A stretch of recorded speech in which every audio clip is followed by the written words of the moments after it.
Oi, bem-vindo ao Docs Episteme. Hoje falaremos sobre a grande obra-prima de Quentin Tarantino, Pulp Fiction, sobre a perspectiva do filósofo Kierkegaard. Pois bem, depois do sucesso absoluto de Cães de Aluguel, Quentin Tarantino não perdeu tempo e produziu a sua mais absoluta obra de arte, pela qual vai ser lembrado para todo sempre. Fez uma mistura incrível de todas as suas referências e presenteou a humanidade com uma aula de inovação cinematográfica, que só veio confirmar a sua genialidade que já estava esboçada no primeiro filme. Imprimiu a sua marca de forma a entrar para os livros de história como um dos maiores diretores de todos os tempos, e além, é claro, de ser um roteirista impecável. Ezequiel 25:17. O caminho do justo está cercado por todos os lados pelas iniquidades do egoísta e pela tirania dos maus. Abençoado seja aquele que, em nome da caridade e da boa vontade, conduz o fraco pelo vale da morte, pois ele é verdadeiramente o guardião e o protetor dos filhos perdidos. E eu tornarei deles grandes vinganças com furiosas repreensões sobre aqueles que tentam envenenar e destruir meus irmãos. E saberão que eu sou o Senhor, quando tiver exercido a minha vingança contra eles. Aleluia! Vamos então agora ao resumo do filme. Cuidado, contém spoilers. Dentro de uma lanchonete, um casal Pumpkin e Honey Bunny tomam um café e conversam sobre o modo como são elaborados assaltos a diversos locais e sobre quais são os riscos e quais são as possibilidades de serem bem-sucedidos. E chegam à conclusão de que roubar a cafeteria representa risco zero e decidem assaltar o local. Vincent e Julie são dois criminosos, elegantemente vestidos. Dirigem-se de carro para o apartamento de uns rapazes, onde vão buscar uma mala, meio que como um acerto de contas. Vincent e Julie matam dois dos seus ocupantes, Roger e Brad. Dentro de um bar encontra-se Marcellus, que aconselha Butch, um lutador de boxe, para que no próximo combate vá ao chão, perdendo, em troca de dinheiro. Entretanto, ao bar chegam Vincent e Julie, com a mala preta, vestidos de short e camiseta. Na casa do amigo Lance, Vincent compra heroína. Mais tarde, Vincent leva Mia, a mulher do seu chefe Marcellus, para sair, comer e dançar. Vindos do jantar, Mia confunde a heroína de Vincent com cocaína, e ao ingeri-la entra em overdose. Vincent leva Mia à casa de Lance, onde lhe dá uma injeção de adrenalina, fazendo com que ela volte a ter consciência. Bud sonha consigo mesmo quando era criança. No momento em que o Capitão Corns vai à sua casa e lhe entrega o relógio de ouro que era de seu pai, Bud acorda e vai lutar. Butch foge do lugar onde lutou, depois de ter matado seu adversário, o que contraria diretamente as recomendações de Marcellus. Butch vai ao encontro da sua namorada Fabienne, que o esperava no motel. No dia seguinte, Butch repara que Fabienne se esqueceu do seu relógio de ouro no apartamento e volta para buscá-lo. Já no apartamento, Butch mata Vincent, que se encontrava à sua espera, enviado por Marcellus, para fazer um acerto de contas. Na volta para junto da sua namorada, Butch cruza com Marcellus, que o persegue até uma loja de penhores, onde o dono, Maynard, o aprisiona. Maynard e seu irmão Zed sodomizam Marcellus. Butch consegue libertar-se, salva Marcellus, resolvendo então seus problemas. Butch deixa a cidade com a sua namorada.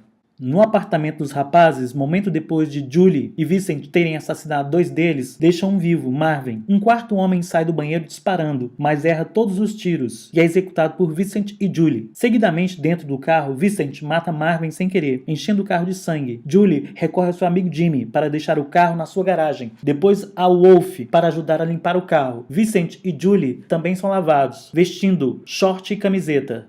Vincent e Julie vão em uma lanchonete onde tomam um lanche. Nesse momento, Pumpkin e Honey Bunny levantam-se e começam a assaltar a cafeteria. Vincent e Julie conseguem controlá-los, mandando-os embora. E depois saem com muito estilo da lanchonete. Fim. Certo, agora falaremos sobre esse grande filósofo cristão, Soren Kierkegaard. Kierkegaard é considerado por muitos historiadores como o primeiro representante da filosofia existencialista. Nasceu em 5 de maio de 1813, em Copenhague. Passou a sua infância na companhia do pai, que lhe impôs uma educação rigorosa, aprendeu latim e grego. Mas o objetivo primeiro do pai era inculcar no filho uma devoção religiosa insana, o que lhe causou muita ansiedade e mal-estar. O pai lhe obrigava a representar histórias e cenas teatrais, o que despertou em Kierkegaard, desde cedo, um tipo de vida imaginativa. Ele passou a sentir a vida como um palco permanente para sua devoção religiosa. Por essa razão, mais tarde, ingressou no curso de teologia da Universidade de Copenhague. Lá, tomou conhecimento do sistema filosófico de Hegel, cuja influência se estendia a todos os setores intelectuais da época. Inicialmente, Kierkegaard se deixou seduzir pela sutileza da dialética hegeliana. A lógica parecia-lhe apaixonante. No entanto, logo descobriu que o hegelianismo não havia deixado espaço para o indivíduo. Por causa disso, Kierkegaard passou a contestar energicamente Hegel. Para o pensador dinamarquês, a existência humana não pode se deixar dissolver na pura conceituação intelectual. Vejamos o que Jean-Paul Sartre diz a respeito. A vida subjetiva, na própria medida em que é vivida, não pode jamais ser objeto de um saber. Ela escapa, em princípio, ao conhecimento. Essa interioridade que pretende afirmar-se contra toda a filosofia na sua estreiteza e profundidade infinita. Essa subjetividade reencontrada para além da linguagem, como a aventura pessoal de cada um em face dos outros e de Deus, eis o que Kierkegaard chamou de existência.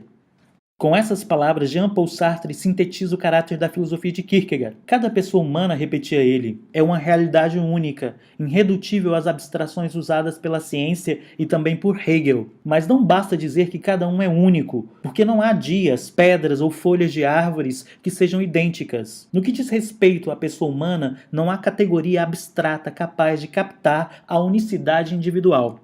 As unidades humanas não se somam. Não tem sentido dizer que existem duas ou mais unidades. A unidade não é um exemplo ou uma peça de uma espécie. Hegel não entendia ou não quis entender isso. Ele reduzia tudo, também as pessoas, aquilo que é universal, a esquemas e a categorias gerais. Assim, Kierkegaard combateu a filosofia hegeliana como sistema que esvaziava a existência humana de todo caráter concreto, dissolvendo-a em puros conceitos racionais. A unicidade humana não cabe em um sistema. Minha singularidade não pode ser reduzida a nada, por não ser parte do mundo e por não pertencer a nenhuma espécie, por não caber em nenhum conceito, precisa rejeitar todas as pretensões do pensamento racionalista, porque o racionalismo busca respostas aceitáveis para todos, mostra métodos de pensamento universalmente em vigor, por isso ele é bom para várias tarefas práticas, mas não é capaz de lidar com as únicas realidades importantes e finais, a pessoa humana e Deus. Porque o indivíduo não se refere apenas a si mesmo, embora não seja parte do mundo, não é também um átomo flutuando no vácuo. Refere-se a Deus e à eternidade. Deus sabe tudo acerca de cada ser humano, mas fala apenas àquela única pessoa que cada um é. Jesus Cristo se dirigia a cada um dos seus ouvintes e não à multidão. A existência particular é uma realidade que fica diante de Deus, na penitência e no medo. A sua maior contribuição para a história da filosofia foi a teoria dos 3 estágios, ou modos de existência: estágio estético, ético e religioso. 1. Estágio estético, no qual o homem se lança ao imediatismo. O homem busca sentido para a existência no hedonismo. O hedonismo determina que o bem supremo, ou seja, o fim último da ação, é o prazer, boemia, orgia e desregramento. A busca pelo prazer imediato faz com que o esteta acredite que a felicidade está presente no inédito, na ausência da repetição, na negação da monotonia. O estágio estético pode ser ilustrado com a figura do Dom Juan, que acredita ser um inferno na Terra acordar 2 dias com a mesma mulher. A repulsa pela repetição e a busca insaciável pelo prazer se mostra ilusória. Não traz o que promete, não preenche a vida de sentido, além de consumir grande parte da nossa vitalidade. Por essa razão, o homem sente a necessidade de tentar um outro estágio, o ético. 2. Estágio ético, no qual o homem submete-se à lei moral e opta por agir de acordo com a moral vigente. Ao falar do estágio ético, Kierkegaard fala do marido fiel, o homem que vive a sua vida dedicado à família e ao trabalho. Trata-se não mais do indivíduo que busca o prazer, trata-se do indivíduo que ordena a sua vida em relação ao cumprimento do dever. Diz Kierkegaard, a esfera ética é uma esfera de transição, que todavia não é atravessada de uma vez por todas. Ela oferece uma forma de preparação para o estágio mais elevado e definitivo, o religioso.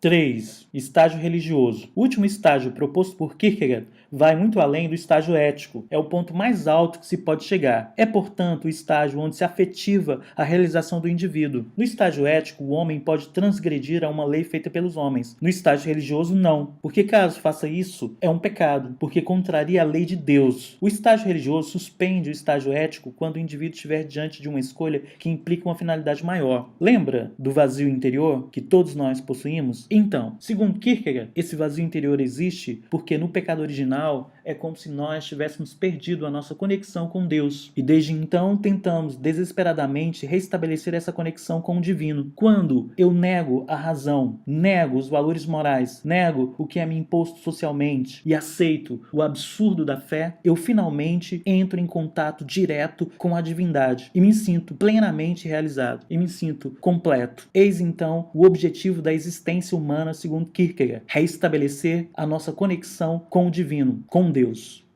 Para Kierkegaard, a fé não é uma coleção de dogmas ou verdades religiosas que aceitamos ou deveríamos aceitar. Não é conhecimento. Conforme o uso da palavra pelo apóstolo Paulo e depois por Lutero, a fé é uma incondicional confiança em Deus, é uma rendição a Ele. Por isso se constitui um absurdo. É um absurdo que a velha Sara tenha dado luz a um filho. E é um absurdo que Abraão tenha que matar esse filho. Abraão ou é um cavaleiro da fé, ou é um assassino do próprio filho. Em categorias humanas e comuns, ele é um assassino. Mas no caso dele, ocorre a suspensão do que é ético e universalmente importante. Agora sabemos que o indivíduo entregue a Deus fica acima do que é ético. Sem risco não há fé. Sem dúvida, a fé exerce uma função em algumas religiões, ou em todas. Encontra sua expressão mais extrema nas palavras do teólogo Tertuliano. É certo porque é impossível. De forma bem objetiva, a fé pode envolver acreditar no que parece ser inacreditável. A fé pode ser vista como o oposto da forma clássica do ceticismo associado a Pirro. Os céticos se recusavam a emitir juízos quando a evidência não fosse definitiva, o que significava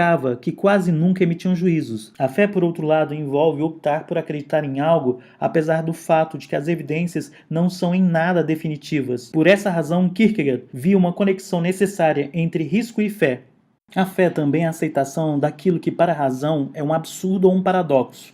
É um paradoxo que Deus tenha podido adotar a figura humana, o que foi necessário para que ele pudesse ensinar a mim e a você.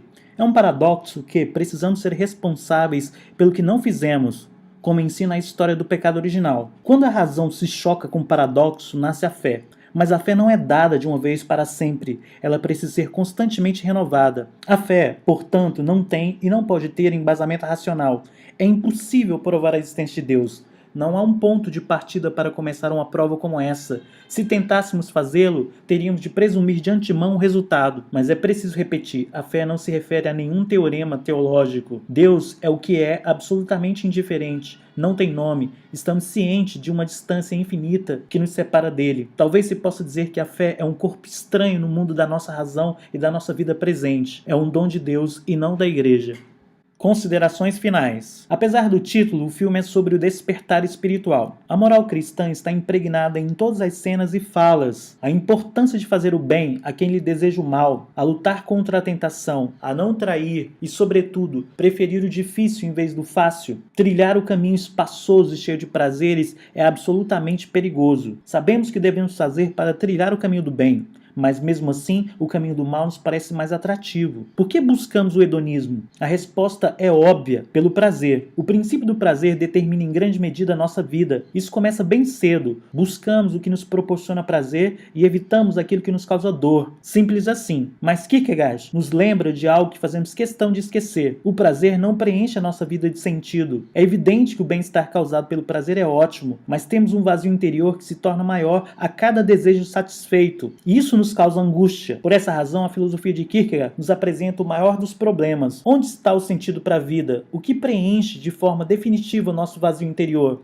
Julie encontrou a resposta. Viveu com seu amigo Vincent um momento de transcendência. Sentiu a mão invisível de Deus tocar o seu coração. Viu com seus próprios olhos um milagre acontecer, quando abriu sobre ele uma tempestade de balas, e nenhuma delas tocou seu corpo. Milagre. E o curioso é que isso aconteceu logo depois que ele representou um pastor e proferiu uma fictícia passagem do livro de Ezequiel, porque era uma coisa legal para se dizer. Acompanhamos assim a conversão de Julie, como acompanhamos a do apóstolo Paulo, que antes perseguiu os cristãos, inclusive participando ativamente do assassinato de muitos. Na estrada de Damasco, viu a luz e mudou seus caminhos. A profundidade da transformação de Julie é indicada pela diferença entre as duas maneiras que ele recita a passagem de Ezequiel. Na primeira, ele parece um anjo vingador, uma figura grandiosa e magnífica, proclama o texto com fúria e autoridade, como Jesus na sinagoga recitando Isaías. Na segunda, ele parece uma outra pessoa. Ele reflete sobre o significado da sua fala. À medida que Julie reflete sobre a passagem, ele percebe que ela se refere a um conjunto de valores que estavam ausentes em sua vida. O despertar espiritual atinge a sua culminância no final do filme, que Julie, em uma postura quase santa, fala com um bandidinho de péssima categoria, com a sabedoria e uma leveza de alguém que deu o salto proposto por Kierkegaard, o salto da fé, negando todas as razões para aceitar a absurdidade da fé.